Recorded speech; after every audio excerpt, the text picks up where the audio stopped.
Halo penonton, Mimin mau ngingetin nih, kalau Idul Adha udah semakin dekat.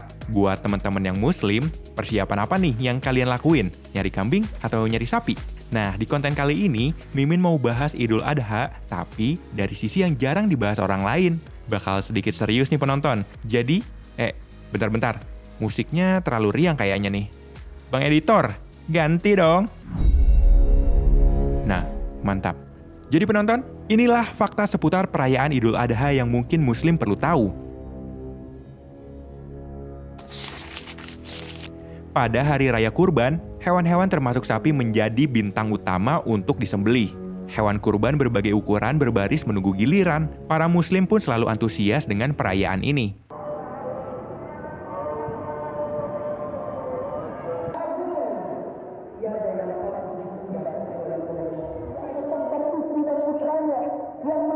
Idul Adha is our way, Islamic way to remember to celebrate our prophet, which is Nabi Ibrahim. A lot of people here doesn't even eat meat. This is the time whereby we can share to the other people.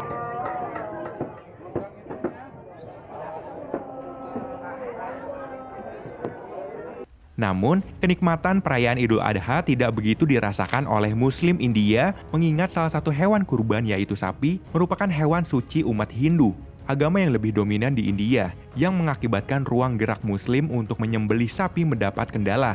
Tidak hanya Muslim India yang kurang merasakan kenikmatan Idul Adha, tetapi para pedagang sapi pun mengalami kerugian. Pasalnya dari tahun ke tahun, kampanye anti penyembelihan terhadap sapi terus meningkat. Ditambah lagi, kampanye tersebut sering berakhir ricuh, blokade jalan hingga pembakaran. They call themselves the Galraksha, cow protectors. Praying and protecting cows is our religion. Hindus are always ready to save cows. We see them as a mother figure. Militias of cow protectors patrol the roads looking for people transporting cattle. Aksi protes penyembelihan sapi sendiri sudah dimulai sejak tahun 1893 melalui pamflet ini.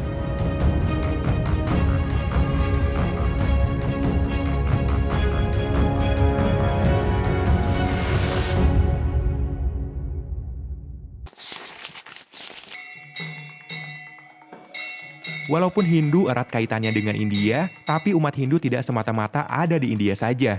Contohnya di Sri Lanka. Hindu adalah salah satu agama tertua di sana, dengan kuil-kuil yang berusia lebih dari 2000 tahun. Umat Hindu di sana mencapai kurang lebih 12,6% dari populasi, sedangkan Islam sendiri kurang lebih 9,7% dari populasi. Dengan banyaknya umat Hindu di sana, gelombang protes juga sangat kuat. Umat Hindu di Sri Lanka tidak menentang sepenuhnya pemotongan sapi, terutama saat Idul Adha, karena mereka sadar masih ada masyarakat yang masih mengkonsumsi daging. Mereka hanya ingin memastikan bahwa sapi yang disembelih adalah sapi yang sudah tidak produktif, dan proses penyembelihannya dilakukan dengan cara yang tepat. Besar kemungkinan karena aksi protes itu membuat penyembelihan sapi di Sri Lanka mengalami penurunan.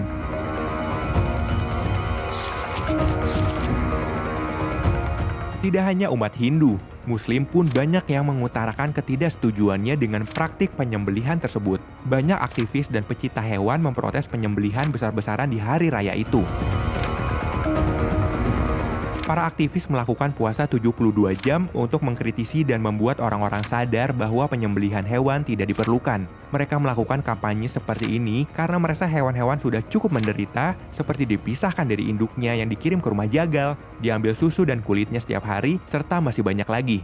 Para aktivis menganggap bahwa Hari Raya Idul Adha sebagai bentuk penganiayaan dan pembantaian massal. Islam identik dengan kasih sayang, tapi pada hari tersebut, kebaikan dan kasih itu seolah sirna.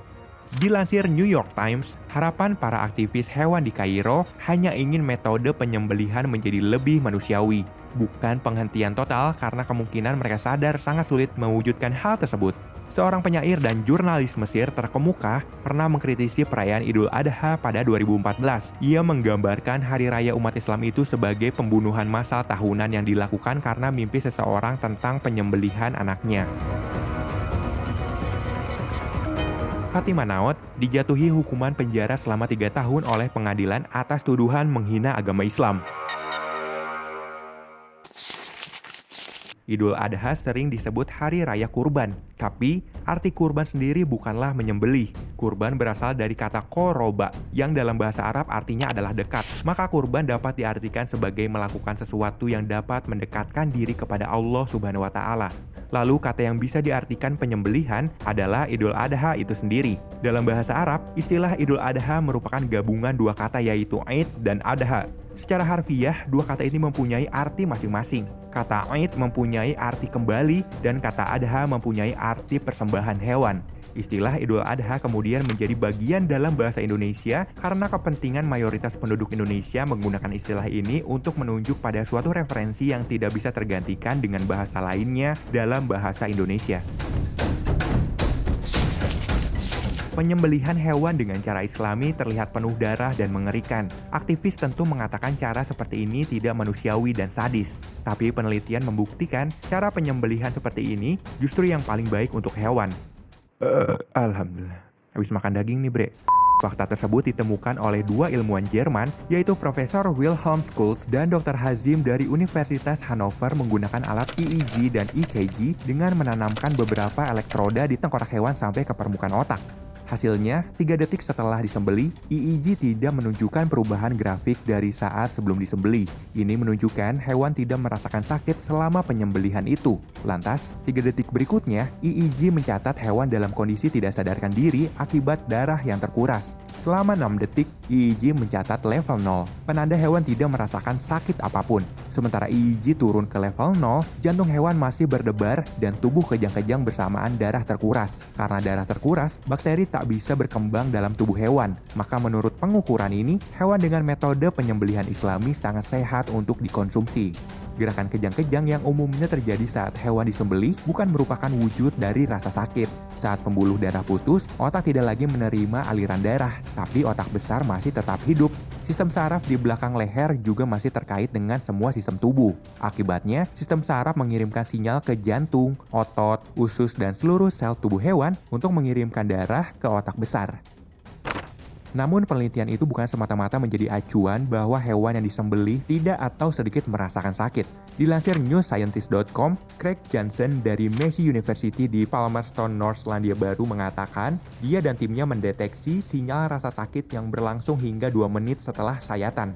Ketika tenggorokan dipotong, sapi umumnya kehilangan kesadaran selama 10 hingga 30 detik.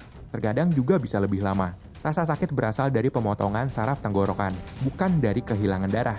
Hal itu menunjukkan saraf yang terputus mengirimkan sinyal rasa sakit sampai saat kematian. Jadi guys, menurut kalian gimana nih tentang konten kali ini? Jangan lupa tulis di kolom komentar ya.